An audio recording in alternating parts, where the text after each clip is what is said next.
Ako po si Villamor, ang operator ng 3 heads Embro machine dito po sa DT Dumaguete na bihira po magamit, at meron po kaming 60 piraso lang po na output last week. At ito po ang monitor screen, at ito po ang needle bar. Ayan po, maayos naman po ito magtahi.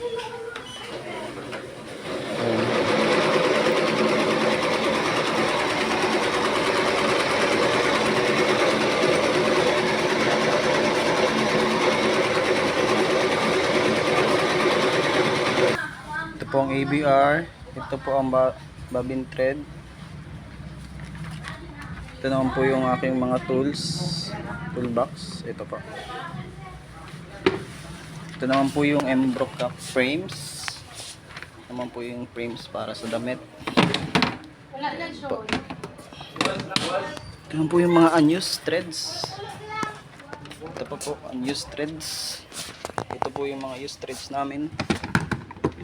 Ayan po. Ito naman po yung sample fabric po. At ito naman po ang aking mga monitoring. So ito po ang monthly consumption po. So sa ngayon ay isang needles pa lang po ang na-consume ko.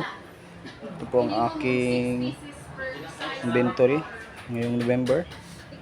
Ito naman po ang aking production log sheet. At ito naman po yung aking maintenance checklist po for the month of November.